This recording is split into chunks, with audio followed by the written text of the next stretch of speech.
The tipsy termite. I love how innovative people can be with their tavern names. I could really use some tea now. We've been walking for days. Say no more. This one is on me. Let's go.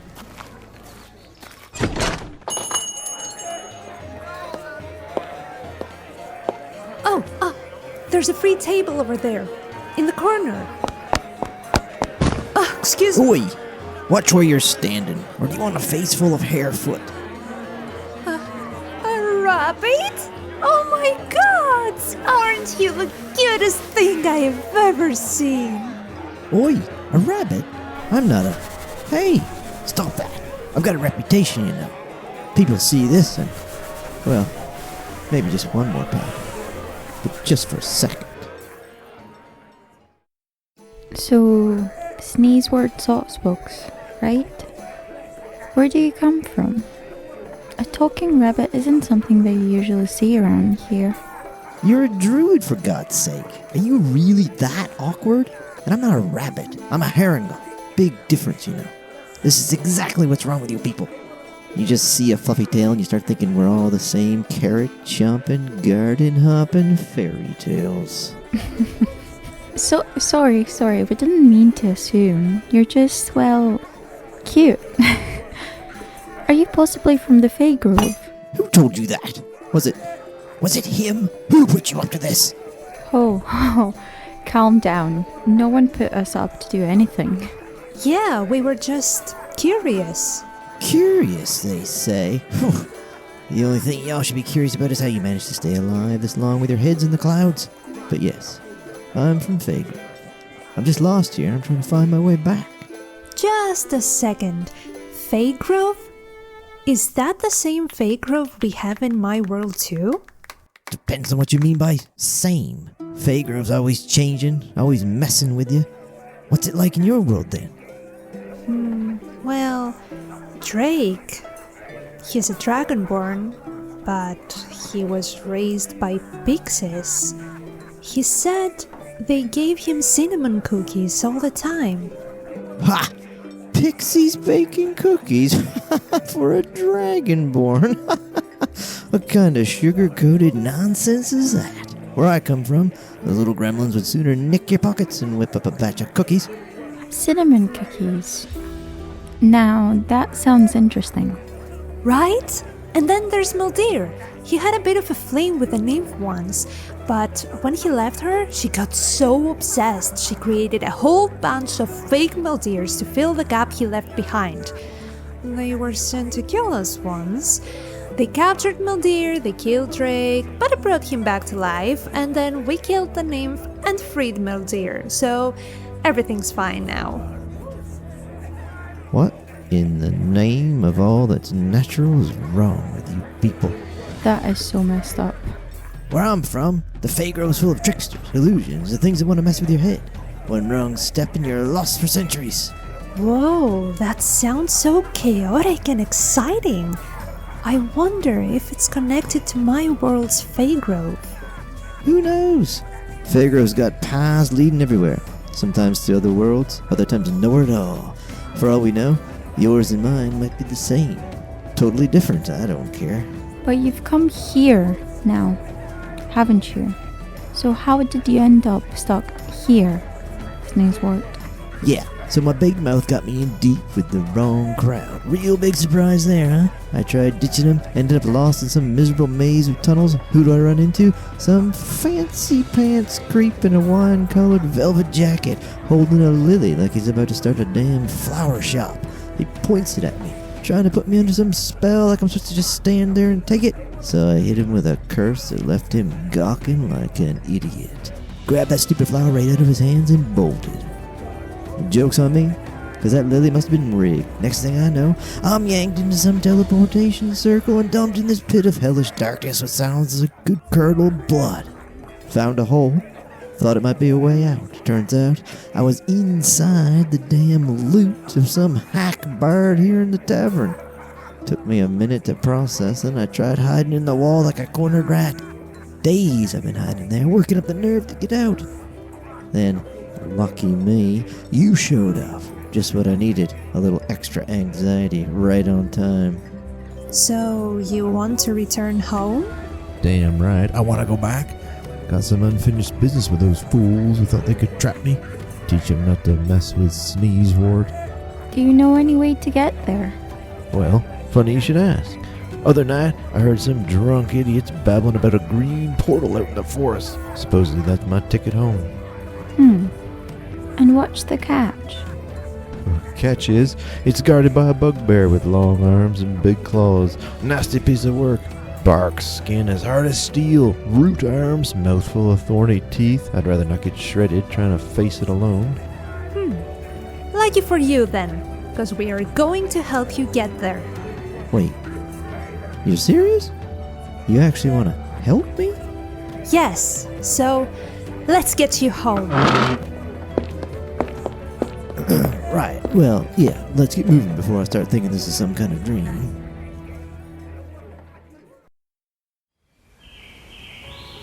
There's the bugbear. Alright, here's the plan. Sionnach, can you use the land to trap it? Roots, vines, whatever you can to keep it in one place. Sure, I'll ensnare it with nature's grip. That'll hold it tight. Great. I'll hit it with a few arrows while it's slowed. We need to wear it down before it can break free. And I'll keep it on edge with haunting echoes. Should make it hesitate and keep it from using any nasty tricks. Perfect. Once it's weakened, we'll hit it with everything we've got to break it down quick.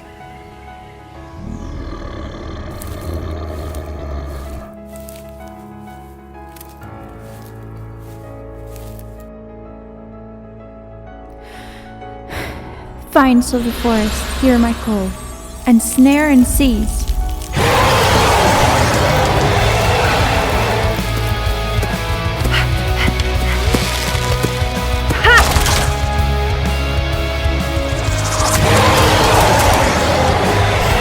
Gotcha!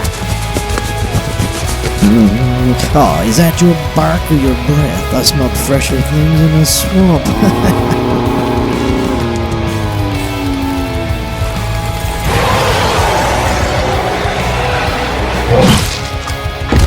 Sneezewort! Sionnach, focus on Sneezewort! It's nearly dead! I'll handle it! Come to me, you ugly freak!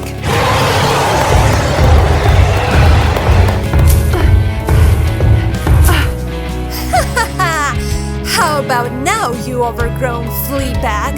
Try to climb this tree! Uh-oh. Oh man, I should have prepared Lightfall.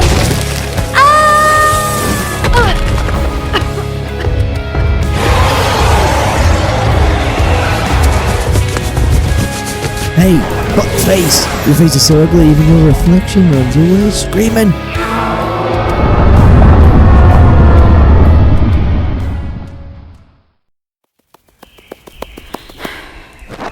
Lovette, are you alright? Oh, yeah, no worries. I think the bugbear was more hurt than I was. She's Sneezewort. You're welcome. So this is it. You're free to go. Just try to keep out of trouble from here on, alright? Home is... well, it's important. And I'm so happy you're getting back to yours. You too. Ain't half bad, you know that? Thanks for everything. I'll be expecting you someday in the Feygrove. Bye, suckers! Welcome to another episode of the B&D podcast, and today we have a special guest with us to discuss all things nerdy, and when I say nerdy, I mean nerdy in every possible way, because today I'm pleased to inform you that I will be surrounded only by librarians, apparently. Lucas Maxwell, we welcome you to our humble podcast, and we thank you for offering your lovely voice for today's skit as well. Sneezewort is such a cute character, and we can't wait to learn more about him and his background. Thank you very much. I'm really excited to be here. I'm really grateful for the opportunity. Thank you very much. We thank you. And for now, I'm sure Val would like to take the lead and ask you the first question. She cannot control her enthusiasm about this interview and excitement for having you here with us. So, Val, what do you think? Yeah, I think I will take it away from here. Thank you, Zeffie. First of all, I wanted to thank you personally as well for agreeing to join us today. It's a real honor to have you here. But I think I'm going to jump to our first question, and it's quite simple, so there's no pressure, I swear. Okay. We would like to know, can you tell us a bit about your professional background and maybe a bit more about yourself in general, Lucas? Absolutely, and thank you again. Thank you very much, both of you, for the invite and for the opportunity to be on the podcast. So yeah, I'll try not to ramble. I tend to ramble, so just cut me off if you need to. I'm originally from Canada, from Nova Scotia, Canada. Grew up there, and while I was there, I've done everything professional wise, even not professional really, because I worked in so many different areas. How do I even start with that? Like I've worked on fishing boats, I've worked on in slaughterhouses, I've worked like door-to-door salesman.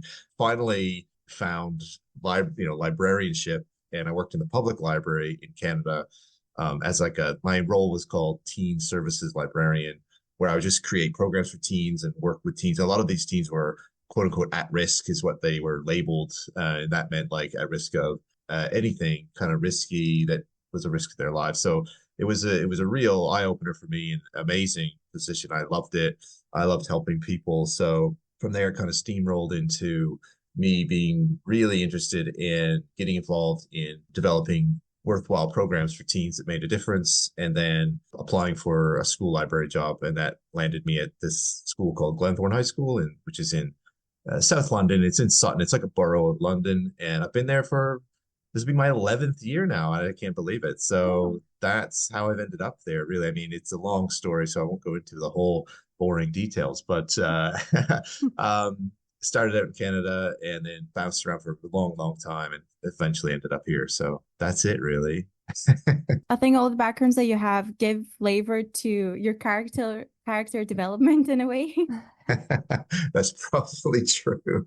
Yeah, I've had plenty of character development. That's for sure. And I see something in common. You librarians just want to help people. I see it in Val too. I can see that in Val as well. So I have another question though, more nerdy. Mm. When was the first time actually you ever played D&D, and how did that make you feel? Growing up in North America in the late 80s, mid to late 80s, because I'm an old man, there was something in there, I'm sure you've heard of it, but so sorry if I'm just talking down. I don't mean to talk down to anyone, but there was something called the Satanic Panic, where there was this TV show, this very popular TV show in America called 60 Minutes. And it was like a late night news show where they wrapped up all the news. They did this big special on the dangers of this game. It was just like, I think, I could have the wrong date, but it was mid 80s. And it was like Dungeons and Dragons. What is this thing? And the host is like this older man, Andy Rooney. And he went on this whole spiel about, is it Satan worship? And it created panic in the United States specifically, but also in Canada. And I was told you are not to play this game. So immediately I was like, what is this game? I need to learn more about this. We were told we were not playing. I had an older brother and he was extremely influential on me. He's like, we're going to go play this. I don't even know if he told me, just come with me. I was probably 12 or 13. He would have been driving by then. So we drove out to this guy's house and it was very cliche. It was in the basement. Go down there. They're all older. So I'm 12, 13, and these guys are like 17, 18, which was cool and weird at the beginning. Anyways, like I wasn't something I was used to. And I go down there and it's like the walls are just filled with these posters of like these bands and I never heard of, like Iron Maiden and crazy bands, and music cranking and smoky. They're all smoking cigarettes, but there's this game on this massive table, this huge basement full of just typical North American basement stuff, weightlifting sets and all the stuff that you can imagine from like 80s movies. So cliche. And they're sitting around this table and it's just paper everywhere, maps and dice. I had no clue what it was. But they were really nice. That was the thing. They were really cool people. threw me into the middle of this game they were playing, and my brother loved it, and he knew a little bit about it. That memory has never gone away, and I keep that in my mind all the time. Me and my brother sitting there just playing this unbelievable, amazing game. So I know that was a rambling answer, but it made me feel like it was a special moment because it was like anything is possible. These guys are really cool. They're really smart and funny, and very creative. And that was what I was looking for. I was looking for people like that, and because I was struggling with that with my peers, I think, and that I was like, oh, I found something really special here. So yeah. You know what's amazing about this game is that it separates in 3 parts. The first part Yeah. is that you have no idea about D&D. You just hear things from here and there. And, Yes. you just make it so big in your mind. Like, what is this game? It sounds very cringy or very weird or very demonic and sacrifice. And you just make it very big. Yeah. And then Yeah. the second part is that you get to play D&D and you're like, oh, this is that? Guys and role playing, nothing more? Yes. And then there comes the third part in which you understand why people are so obsessed with this game, because no sacrifices here, guys. Only dice that brings natural 1 only. These dice Right. get sacrificed. But Exactly. it is such an amazing game, and you understand why in the process. Yeah. That sounds pretty See, cool. while you were talking and you were talking to us about this story, I was trying not to laugh for 2 reasons. It's all One, right. because it sounded like an episode of Stranger Things. It's so cliche. It's so cliche. I agree. It's just so, I know. And it was And that. it's It was amazing. It's amazing that it was actually true. when I first saw Stranger Things in that episode, I was like, oh my God, that is what it was like. You go down into the basement, rickety old stairs, dark, That heavy brings metal playing. memories. Oh my gosh, it was such a hit to the chest when I saw that episode. It was so cool. Yeah. And then secondly, because actually the Satanic Panic era, we never got over it in Greece, I think. It's still a cool. thing. Not Yes. cool, but I just didn't know. Sometimes I say it. I talk to people here about it. They maybe didn't happen so much in the UK. I don't know, but I just don't know. So I always explain it. So because I don't sure who knows about it. No, I'm telling you, it's a real thing still in Greece. I was gonna ask, what's your favorite class and race to play as a player? I haven't in the last few years actually played a lot as a player because I do so much as a DM, and I really love being a DM. But when I played, I got to play on Roll20 with a great group of people using a halfling rogue, and I really enjoyed it. I liked him because he was sneaky. He would steal from the rich, etc., and he had that kind of Robin Hood mentality. But I like playing characters that are a bit, and he was quite sarcastic. I like that, but he's a good person at heart, but he's got a sharp tongue and gets himself into trouble, but ultimately does the right thing. So I would say like rogues and halflings are fun for me. I like that they can kind of, especially if they're smaller, they can squeeze through small spaces and they get halfling luck, and they're just quite nimble in many ways. Even though they're sometimes a little stout, they can be quite nimble, and they can also be quite sneaky. So I will say halfling rogue. How about you guys? What are your favorite? Halflings are the best for sure. I cannot agree more.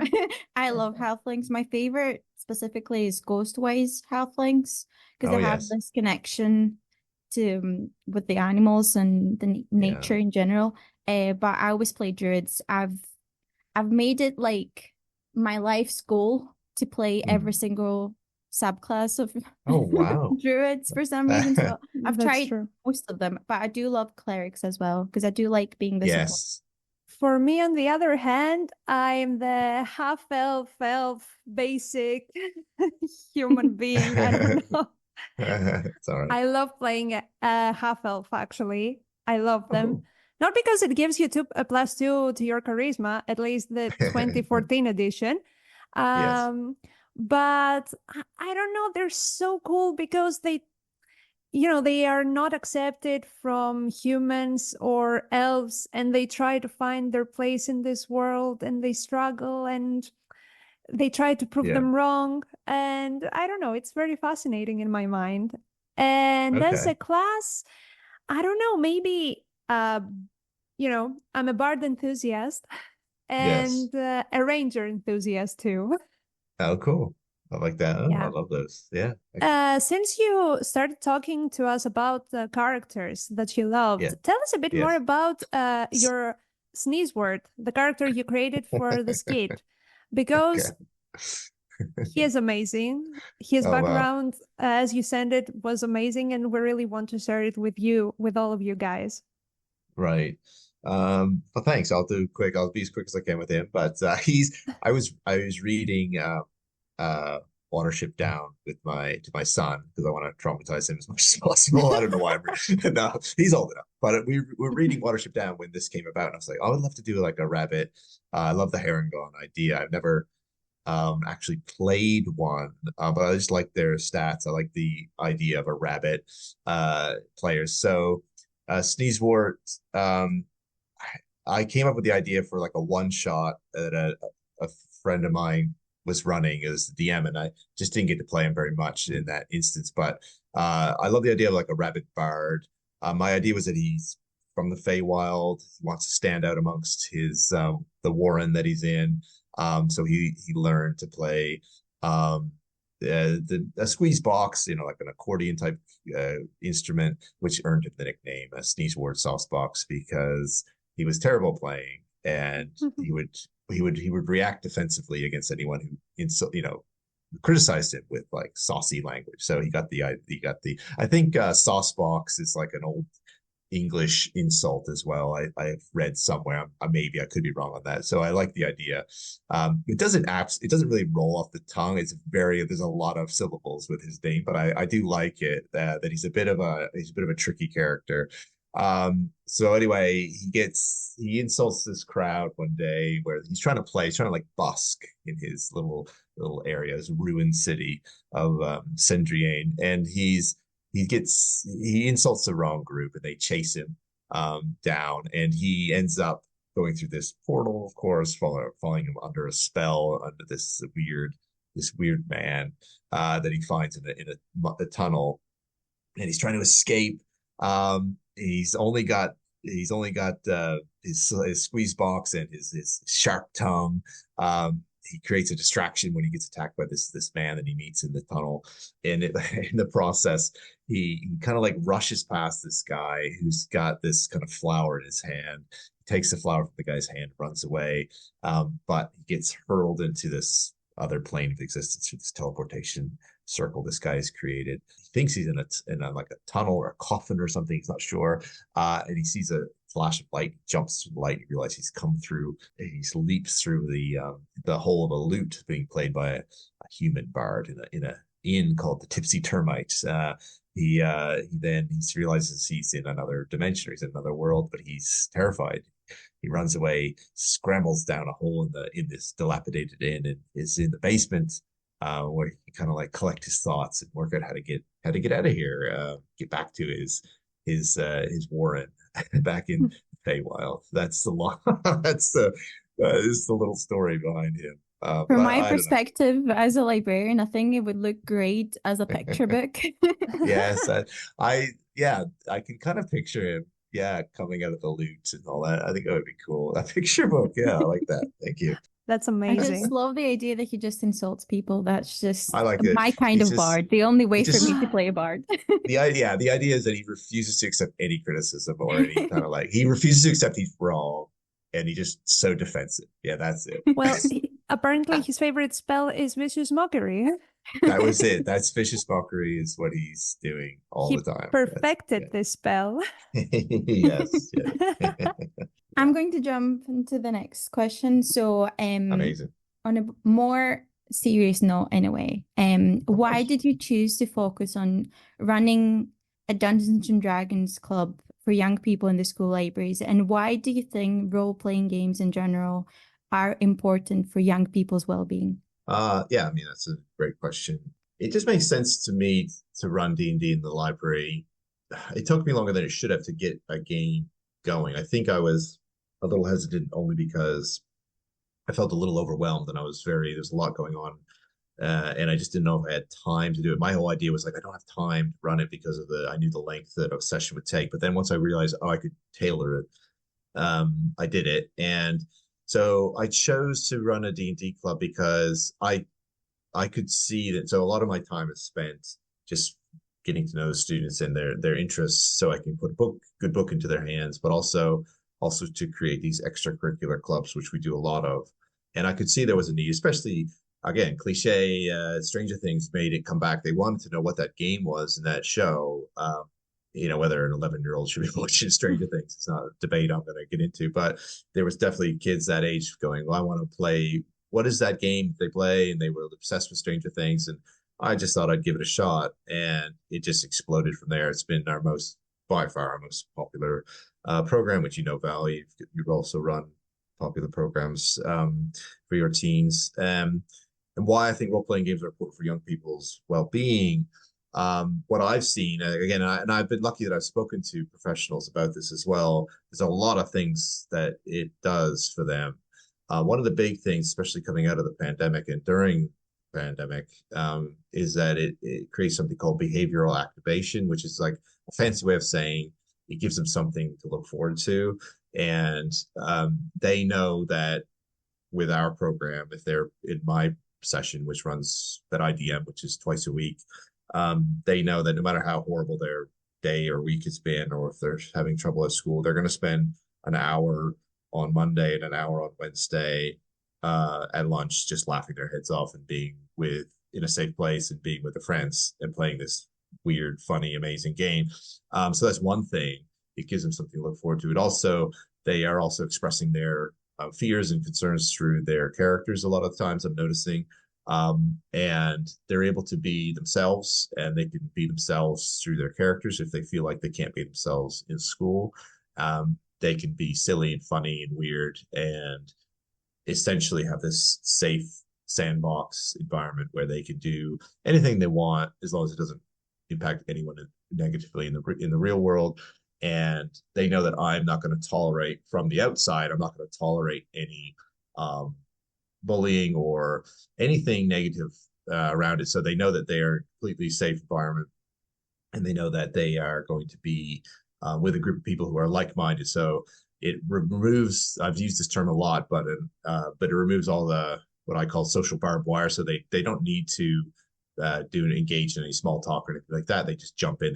Everybody knows what they're there for, and everyone is there to explore this amazing game and have fun. So I could go on for hours, so sorry about rambling, but that's No. that's kind of like the main thing for me. That's I feel truly like amazing. I couldn't agree more with you, to be honest, on this, because Yeah. as I always say, I just feel like you can see the real life character development in this young people every time they come in, and that's the magic of this game for me. Not just D&D, in general, role-playing games are just so important for our well-being, not just young people's well-being. Absolutely, yeah, that's a good point. For me, it's been amazing, absolutely amazing as well. I wish I could have the opportunity when I was a child to have a local library and play D&D, but that wasn't the concept, and it's still not, as we said, here in Greece. We're far behind, but I hope for the future. We'll get there. We'll get there at some point. I hope so, because it is very, so. very important for these kids to make new friends, to spend time with them, to learn how to collaborate, to learn how to cooperate, how to talk to each other, how to learn themselves through their characters, and, just involve. Absolutely. So you won the UK School Librarian of the Year award in 2017, is that right? That's right, yes. I still hold on to that date. It seems like a long time ago, but I love it. Yeah, thank you. So my question is, how did this contribute to your career?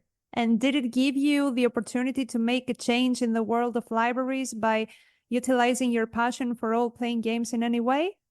Oh yeah, I mean that's a great question. It definitely made a huge difference to me. I didn't know what to expect when I won that award. What it did, um, all of a sudden, a lot of people wanted me to speak at different places, and speak to them about different things that we were doing in the library. And I enjoyed that. So I'm not good like one-on-one typically with people in person. I just get, I don't know, I'm not great in that situation, but I love speaking to groups. Like as you know, doing stand-up comedy, there's nothing like a conference of librarians is going to throw at me that's going to make me sweat. You see what I mean? Like doing stand-up comedy in a bar, a blues bar in Canada at midnight to a bunch of drunks, that don't want to be there, don't want to hear me speak, is not like there's nothing that can happen in a conference that will make me nervous. So it will sound a little arrogant, but I don't get nervous speaking like that. It's just something has clicked in the last few years where I don't get nervous anymore. So I love speaking to big groups, or as many groups, as many people as I can about that. So that opened the floodgates to that award. I didn't know that it would do that, but it was great because I got to not only, it wasn't just about me speaking, it was about me meeting other people, which again was great for me because I got to learn all kinds of different aspects of school librarianship, and get all kinds of steal all kinds of ideas. So that's the great thing we do. We like to steal from each other openly, which is good, and just get new ideas.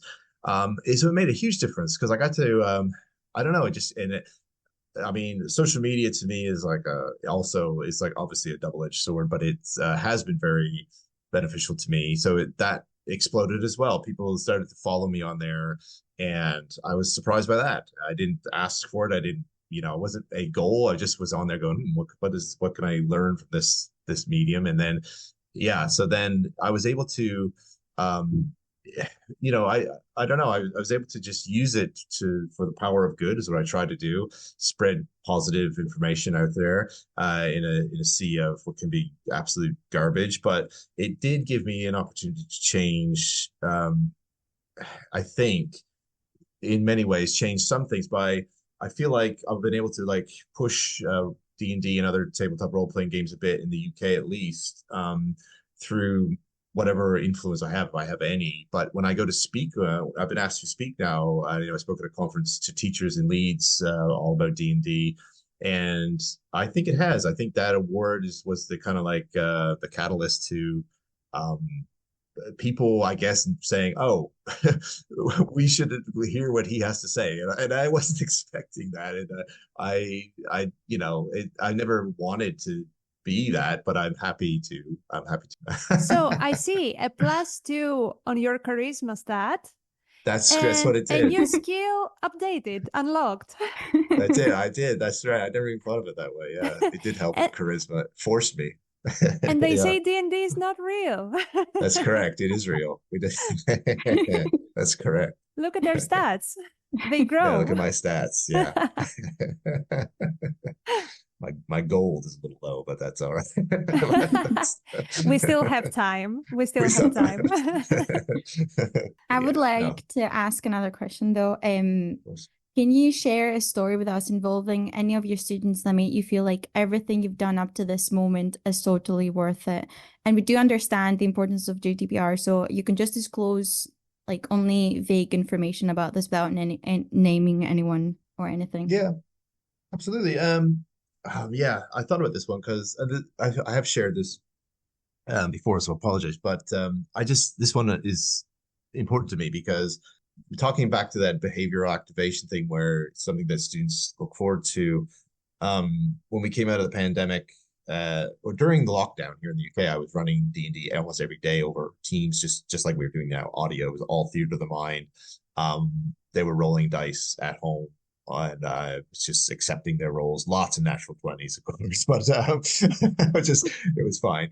But every day we did it, and it was mental health. Talking about mental health benefits, it was huge for me, and I knew it was important to them. They never missed a session, and they were in year 8 then, and they are now going into year 13 in September, and they've already been emailing me their character stuff. They rarely miss a session. So I've been DMing the same group of kids from year 8. So 8, 9, 10, 11, 12. So like 6 years, basically the same core group. And then that is, of course, exploded in the school, where there's all these splinter groups, tons of them. But this core group of kids haven't really changed. And there was one student in particular who I thought they might drop out. They just seemed, at first, maybe they weren't too into it, but they've now like they're really into it, which is amazing.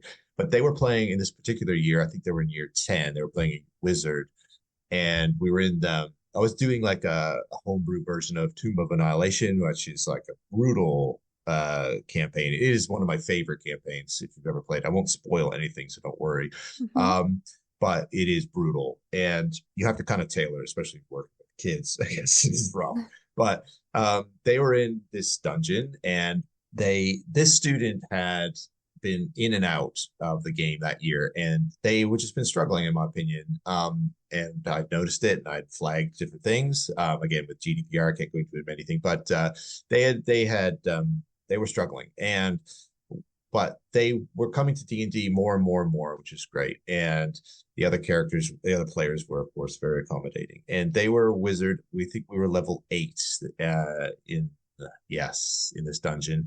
They were in this fight where the floor was very slippery, and it was constantly, they were falling prone, and they were fighting a beholder that was, not only that, there was this magnetic sphere in the air that was, anybody with like plate armor was like, had to strength save or be like pulled 50 feet into the air and stuck to this metal ball. And then they could pry themselves off it, but they would fall 50 feet, which is, of course, damage. It was really brutal. And I was panicking because I was thinking, I have to avoid a TPK here. That was not my interest to kill these guys off, but they were panicking. They were freaking out. And she had, at one point in the game, acquired a wand of wonder. And so that's, I'm sure you know what it is, but you shoot it, you aim it, you roll a D100, you see what happens. And it could be anything, really. There's tons of different things. Again, this was a person who had bad luck in the game, near-death experiences in the game, struggling in the school, and just was not happy. And they were in this game, and they just wanted a success, and I wanted a success. And essentially, they just said, I'm going to use the wand of wonder. And the others were like, no, don't. And there were 3 of them already dead. She was alive. The other one was not dead, but on death saves. And one of them was like really low HP, was stuck to this ball. And she fires the wand of wonder. I said, okay, you have to roll a D100. And she rolled the 99. So that means I have to, as the beholder, even though because the beholder is an anti-magic ray, but it was pointing at the other direction against the other guy. So she was able to shoot it. I had to roll a con save, and I failed it. I rolled like a 2, which meant that it instantly turns to stone. The beholder falls from the sky and smashes the ball and smashes the thing. And I mean, they leapt out of their chairs and they were hugging each other. She was, to make her the hero, and she did it. I mean, she rolled the D100, she rolled the 99, and to make her the hero in that moment, it meant a huge amount to me. It was like emotional. They were just so excited, like they were teary-eyed. And I got this beautiful card from her at the end of the year saying that game itself, like the sessions throughout the year, basically said save her life, get through high school and things like that. So which was amazing. And but that session, that particular moment meant a lot. And because they were just it was just a lot of stress on them. There was exams times coming up and things like that. And that moment meant a lot. And I was so excited that it happened. Trust me, I got so happy. Yeah. I got teary-eyed just by Same, hearing that's it. what I was gonna say. I cannot imagine how I would be if I was there in real person. It was emotional. Yeah, I get emotional just thinking about it, to be honest. But it was great. Yeah. So, are there any projects that you are involved in right now? Yeah, we played Rime of the Frostbite, which I recommend to anybody, by the way. It's a lot of fun. So that's a big project. I really love it. It's every Monday, at least 1 hour of it. And they're just really, really sweet people. They're all amazing authors. There's Grania O'Brien, who's got a new YA coming out. I'm going to do plugs for them now. YA for them in April, a first novel called Solo, which is absolutely amazing. Got Ali Alex Fawkes, sorry, who has a brand new book coming out called Ministry of Mischief, which is for like ages 9 up. And then you got Alex Dunn, who's written this amazing. It's all around like Irish mythology, folklore, and it's called Book of Secrets, and the sequel's called The Harp of Power. Cannot recommend those books enough. Being my librarian plug here, plugging books constantly. The other big project that we're doing, I'll very quickly go into it, is which I'm so excited about because we did it last year and it was amazing. So we're going to do another event at the British Library, which we did with that group of kids I talked about earlier. Essentially, they're going to run a 3-hour session in the British Library, in and amongst the like Tolkien stuff and C.S. Lewis's stuff and all that, aimed at running a D&D one-shot set in the British Library, aimed at neurodivergent players and their families. And we did it last year. It was basically the highlight of my life, to be honest, in career, I should say. I just wanted to add, since you've mentioned the podcast, the name of the podcast is "You Should Have Been a Meat Shield." Is that right? That's correct, and I'm a horrible salesman. That title, because there might be people wanting to listen to it, so I just thought maybe you could do. Thank you very much. Yeah, I should even name my own podcast. That came from the students when they were arguing about what to do in a combat situation. One had drifted off, split the party, and the druid said, "Come and be my meat shield. I need help." And he was like, "No, I want to go off and explore this cave." And he went to the cave and he was getting attacked by another creature, and thought he was going to die. He was like, "Oh," he was so angry. She was like, she got so worked up, she like pounded her fist on the table. "I told you should have been my meat shield. You should have been a meat shield." Druids are wise. They're always right. Yeah, exactly. And it made me laugh, and I never forgot it. So I thought that'd be cool to call the podcast that. But anyway. Well, I also wanted to say, if you don't mind sharing a bit about your already published book, Let's Roll: A Guide to Setting Up Tabletop Role-Playing Games in Your School or Public Library, because personally, I loved it. I read it twice.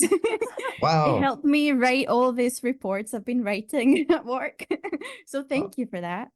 I really appreciate it. Yeah, thank you very much. It's I love it. Yeah, as well. It's basically a guide for librarians, public librarians, school librarians, just to set up these types of games. And again, it had some stories and it has case studies about the mental health benefits. I got to interview a few mental health professionals out of the US.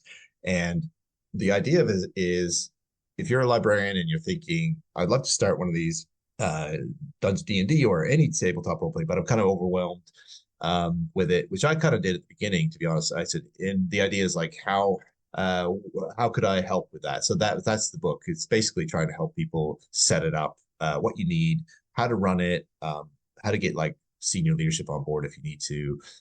And also at the end, there's like a big resource list of different types of tabletop role-playing games. And like I also really enjoyed doing the case studies with other librarians and things like that. So it's just that. It's just a little guide on, this is how, if you're feeling overwhelmed, here's how to set it up. I totally recommend it to people. Thank you. I'm really proud of it. I'm really happy that it's out there. Thank you very much.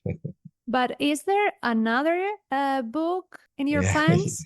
So yes, so there are two now, to be honest, and I'm overwhelmed by that. It's very nice. One of them is written and will be out hopefully in 2025. That is true. It's going to be published mainly in the US, so I'm hoping it'll come out here though. So the University of Iowa Press are going to publish a book, my book. It's a guide for neurodivergent dungeon masters, so such as myself. So so it's split into different sections, of course. So here's the benefits. So I did a ton of work interviewing a lot of mental health professionals who use it as a form of therapy. And then I got all that information and wrote it all down. Like, here are the benefits mental health wise. Here are the benefits for me. So the whole thing is definitely, I want to preface now as well and say now, like, I definitely, of course, do not speak for the neurodivergent community, but I can only do my own, what it's helped, how it's helped me. which is basically to find friendship groups, which I struggled with to have more confidence, and creatively it's really helped me a lot. Of course, mental health, it's something to look forward to every week. I'll be playing tonight with the Meat Shield group and things like that. So I really, really love it. But the book is like the first section's that, and then I have a couple of homemade adventures in there that are aimed at someone like me when I first got back into it, after a long time of not playing it, who felt really, really overwhelmed by the whole scope of it. So the new there's a couple of adventures in there, and there's a whole section on safety rules, safety tips for when you're setting up. So a lot more in depth. So Let's Roll, I got into like session 0 when you first start out. These are the things you should lay out. I go into much more depth in this one. It's a much thicker book, this one. So it's not just for neurodivergent players, but it's aimed at neurodivergent dungeon masters and players who just maybe feel a little overwhelmed by the scope of it and want to learn more, about the benefits, tips and tricks, and there's different things that I've interviewed and gathered from other people. So that one, and then my next one, the other book that's coming out, which I don't have a release date yet, but I still in the middle of writing it. It's really based straightforward. It is 10 adventures for school or public librarians that can be run in under an hour. And that's basically what the publisher wanted. So it's just 10 D&D one-shots that are all linked in this world that I've created, that can all be played in like a lunchtime. And then I'm creating a whole new set of like homebrew random tables, brand new magic items. Just making a book of that. Yeah. I'll make sure to pre-order that one. Thank you very much. Yeah. I'm excited with that one. I love writing it. I was going to ask next something, but clearly you've read my mind and you've already answered the question. But I just wanted to say that I'm so glad you have given us insight already in your book about what it's like being a neurodivergent person and how D&D and RPG games in general have this positive effect in neurodivergent people's lives. So if you want to add something to that, that would be great. But I think you already talked about this, and I'm really happy with the answer that you gave us. That's fine. Yeah. I mean, like I said, yeah, I know I've been rambling a long time, but yeah, it's just for me, it's just been, I would struggle to find like friendship groups because I don't do small. I struggle really badly with small talk and things like that, and that's what I mean. That removes that, and it removes the anxiety of that because I'm going to DM tonight and I'm going to have zero anxiety. And well, the anxiety you do like just the regular DM stuff, but I'm so comfortable in that role now, and I love telling stories and I love getting them. Like if I can make the group laugh, that's basically the goal, especially the students. If I can make them laugh. I know I could go on for hours. So sorry. Now that you mentioned teenagers, what would you say to teenagers or young people in general who might hear us today, and especially to some who might be reluctant to start playing? If there's young people listening right now who are thinking about playing, I would say, go. I mean, hopefully your public library is running it, or if you're in a school, of course, if you have a school has a library, or like-minded people, if you can seek those out. I would say just don't feel overwhelmed because you don't need to know the rules. The rules are there, but you can learn as you go. I would say ask your school librarian if you have one, can I start a group? I would say if you're really into it, don't spend any money at the beginning. Save your money. Google it. You can find a lot of the Player's Handbook stuff online. Just do that and download a character sheet and watch a YouTube video on how to fill it out and start creating your own characters. Because our teens, I'm sure you know, they like to create. Sometimes they just create characters when they're bored and they just love to do it. So yeah, just ask around. That would be my opinion. I was just going to say, I need to say at this point that you have been a great mentor to me and your work has inspired me in so many ways. So thank you from the bottom of my heart. I'm not going to get teared up, I promise. Is there anything you'd want to say to librarians or library assistants out there that want to, if they want to run projects like yours, but they don't know where to start? I mean, that means so much to me, Val, to be honest, saying that. And you're inspiring to me as well, seeing everything you do. That's really, really nice to hear. So thank you, first of all. Very grateful for that. Okay, so download. So where to start? Geez, just a.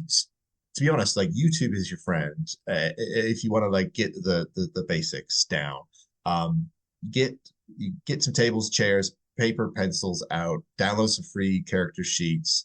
Um, okay, maybe spend the money, the £25, whatever it is, for the player's handbook, or look online and start there. Start with, if you're a librarian, start with a core group of kids who maybe are interested or unsure, and do it together. So I started out, I hadn't DM'd, I never DM'd before, really. We learned as we went, this group of who were in year 8, you're not going to be you're not going to be a professional DM at the start. You're never going to be a professional DM, probably, and that's fine. I don't, I don't ever think or aspire that I will do that kind of thing.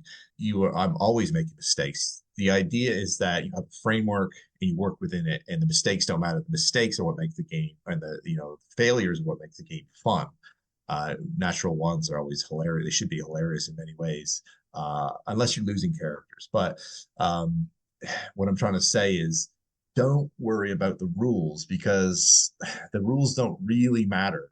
They do in some ways, but in the 99% of it, it's all up to you. And as long as they're having fun and everyone feels safe, it doesn't matter if you aren't following the rules to the T.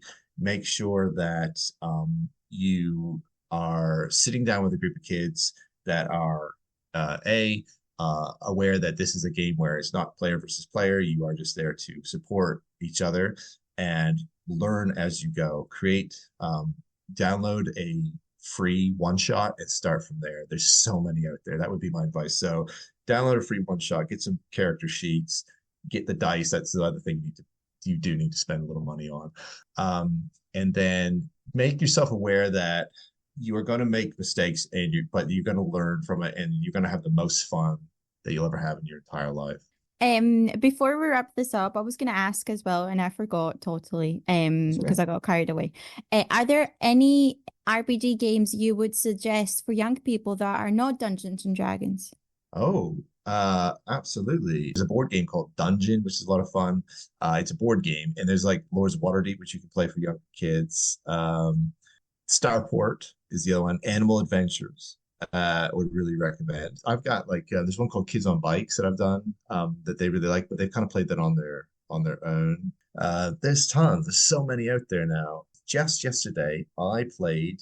It's called Dungeon, and it's not the dungeon I just spoke of. It's a choose your own adventure card game. So again, played it yesterday. So you're given a picture. It's a card with a picture on it, and the picture has a bunch of different numbers, and you move your character to the number. So the picture might be the bunk bed you start off in a cell. There's a skeleton in the cell with you. That number is like 501.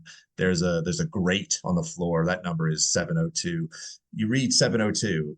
You move your character to the grate, and it's like, you look into the grate. Do you want to reach your hand in? If yes, go to this number. Then you just go from there, and you reach in. Of course, you get your hand bitten off by something. I mean, it's very it's kind of dark, but it's good for like 11 plus. But it's very D&D-esque, and it's very much like you can combine cards to do different things. It's really, really a choose your own adventure that's very involved. That I'm going to use. So anyway.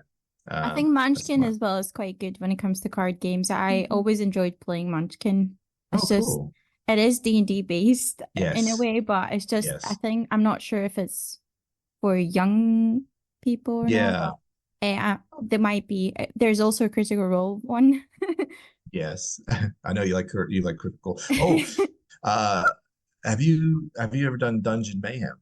No, I've never. It's really good. Dungeon Mayhem is that's really popular with our kids. So it's D&D, but it's card game, and your job is to kill the other players, of course. And it does get very kind of like rowdy, but it's very colorful. It's very good for ages, like I would say like 7, 8 and up. You get health potions. You have 10 hit points, and your job is to reduce that to 0 for your opponents. And you do that by playing cards. And it depends on which character you choose. So you can choose like a sentient gelatinous cube that can of course spit ooze and stuff like that. And it's very there's very clever jokes on the cards. I think that's really It funny. sounds competitive, and I do feel like this is going to be chaotic in a way, but in a good way. It's very good. Yeah. And Paper Dungeons is the other one. It's a kind of simplified version of D&D. Well, I'm definitely going to make a list out of this, but I think we should wrap this up here. I'm so grateful, and we both are so grateful for you, to you for joining us today, and we wish you all the best in all your future endeavors. I'm very grateful myself for the opportunity to speak to you too. It's been absolutely amazing. Thank you. And I want to add here, you guys should make sure to check Lucas' book, Let's Roll, a guide to setting up tabletop role-playing games in your school or public library, published by Facet Publishing. Am I right? That's correct. Thank you. Yeah. And keep your eyes open for the date for his next one. We'll make sure we do. Yeah, And- yet to be titled, but yeah, thank you so much. Thank you. Well, and until next time, may all your rolls be a natural 20. Bye! Bye. Bye. Bye. Bye. Thank you so much.